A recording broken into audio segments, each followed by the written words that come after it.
I'm sitting there, trying to figure out what the hell to do. You know, I started chopping up the body. It makes me sick just thinking about it. I, I dismembered the body and I started burning it on the stove and, and in the oven and stuff. And that was when you got the big smell and all it made. This was Gary Heidnik, and this is the good, the bad, and the pure evil. So Gary Heidnik was born November 22nd, 1943 in Eastlake to Michael and Ellen. His parents divorced in 1946 and the children remained with their mother until about 1950. Then they went to their father and his new wife. Heidnik claimed his father was emotionally abusive towards him. Heidnik suffered from bedwetting, and according to him, his father made him hang his stained sheets out the window for all the neighbours to see, humiliating Heidnik. This would come out after Heidnik's arrest, and his father would deny all the allegations. Schooling, Heidnik didn't really mix well with the students and wouldn't make eye contact. He would see them not worthy to interact with him. He was teased a lot about his head. It was oddly shaped from falling out of a tree as a child. But academically he did well with an IQ of 148. At 14, Heidnik was encouraged by his father to enroll in Stoughton Military Academy. He lasted 2 years, leaving before graduation. He then attended high school, dropping out at 17 for the US Army. He served in the Army for 13 months. In basic training, his drill sergeant graded him excellent. He was sent to San Antonio to train as a medic, which he did well in, and was transferred to West Germany, to the 46th Army Surgical Hospital. Within weeks, he earned his GED. August 1962, Heidnik was complaining about headaches, being dizzy, having blurred vision, and feeling sick. A neurologist diagnosed him with gastroenteritis, a stomach bug, but did note he showed symptoms of mental illness.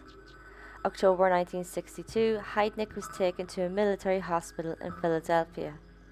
Here he was diagnosed with schizoid personality disorder. From this, he was honorably discharged from the military service. After discharge, he tried for a licensed practical nurse, enrolling in the University of Pennsylvania, lasting a single semester, then he dropped out. He worked at a VA hospital in Coatesville, but was fired as he rarely showed up, and when he did, he was extremely rude to the patients. August 1962 to March 1987, he was in and out of psychiatric hospitals and tried suicide about 13 times. 1970, his mother was diagnosed with bone cancer and alcoholism. She committed suicide by drinking mercuric chloride. His brother Terry also was in mental institutions and tried to kill himself many times as well. October 1971, Heidnik incorporated a church called United Church of the Ministers of God, with 5 followers at first. In 1975, he opened an account under the church name in investment management Merrill Lynch. The first deposit was $1,500 and eventually it became $500,000. By 1986, the United Church of the Ministers of God was really well off. To meet a wife, he used a matrimonial service. He met Betty Disto and corresponded with her by mail for 2 years, and then he proposed. September 1985, Betty came from the Philippines to the US, marrying Heidnik in Maryland October 3rd. The marriage was bad, like really bad. Betty caught him many times in bed with other women. He made her watch as he had sex with these women. Betty accused Heidnik of raping her multiple times and assaulting her. In Philadelphia, she would reach out to her community of local Filipinos, and they were able to get her away from Heidnik in January 1986. In 1987, a request came to Heidnik for child support. Betty was pregnant when she left. Jesse John Disto was born September 15, 1987. Heidnik had other children, another one with Gail Lincow, who was placed in foster care. He had a third with an illiterate and mentally disabled woman named Anjetti Davison. The child was a daughter named Maxine, and she was immediately placed in foster care. Later, Heidnik was arrested for kidnapping and raping Davison's sister Alberta, who was in an institution for the mentally disabled.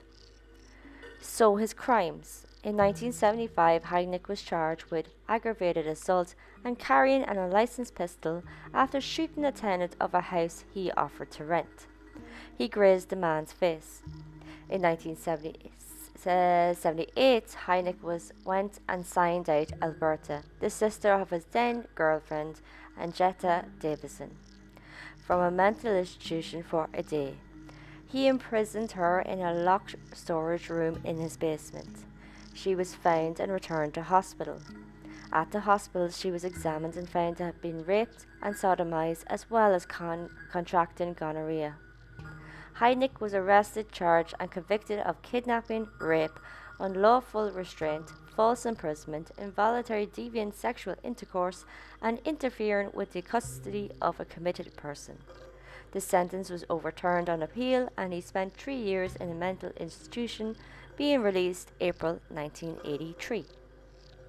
When Betty left in 1986, Heidnik was arrested and charged with assault, indecent assault, spousal rape, and involuntary deviant sexual intercourse. November 25, 1986, Heidnik adopted Josephina Rivia. By January 1987, he kidnapped 4 other women and he held them captive in a pit in the basement of his house. The captives were all African American women, and he raped, beat them, and tortured them. One of the women, Sandra Lindsay, died from starvation, torture, and a fever. Heidnik dismembered her but struggled with the arms and legs, so he froze them in the freezer with the label of dog food. He cooked Sandra's ribs in the oven and boiled her head in a pot. Police came when complaints of this horrific smell were reported coming from the home. The police, though, left after Heidnik said he fell asleep while cooking a roast and it burnt. Rumours swirled of Heidnik grinding up the body, mixing it with dog food, then feeding it to his victims. Heidnik's defense attorney, Chuck Peruto, said this was false. He had the kitchen tools examined, finding no evidence of such thing. Peruto said Heidnik made it up to support the insanity defense. Peruto said Heidnik started the rumor in public and no evidence was found of anyone eating human flesh. Heidnik would use electric shock as a torture. Heidnik ordered Rivia and another to fill the hole with water and forced Rivia to help him apply electric current from a stripped extension cord to the women's chains. Deborah Dudley died of electrocution and her body Heidnik dumped in Pine Barrens. January 18, 1987, 18-year-old Jacqueline Askins was adopted by Heidnik. March 23, 1987, Heidnik and Rivia adopted Angus Adams. The next day, Rivia, who seemed like Henrik listened to, asked Heidnik to let Agnes go visit her family. Heidnik took her to a gas station and said he'd wait for her there. She walked to her boyfriend's house and then they called the police.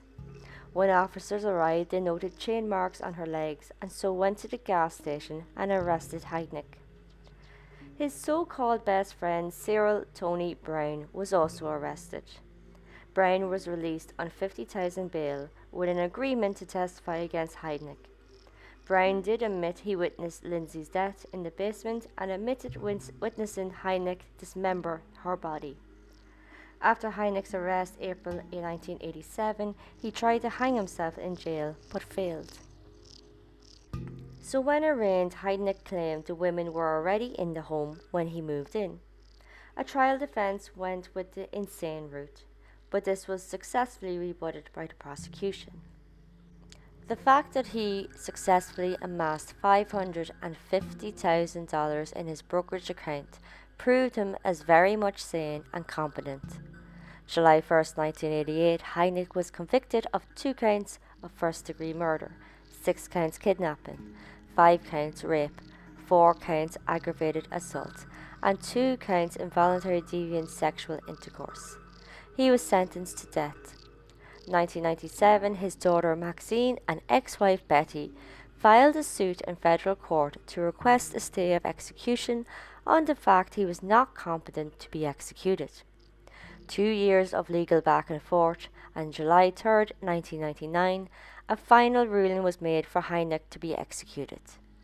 Gary Heidnik was executed July 6, 1999 by lethal injection. He was cremated, and Heidnik was the last to be executed by the Commonwealth of Pennsylvania. And that is the story of Gary Heidnik. Like and subscribe on my YouTube and podcast, and join me next time for the story of Pompeii. It was buried under 6 meters of volcanic ash in the eruption of Mount Vesuvius in AD 79. Largely preserved under the ash, the excavated city gives a unique snapshot of Roman life, frozen at the exact moment it was buried, although much of the detailed evidence was lost in the excavations. Until then, this was the good, the bad, and the pure evil.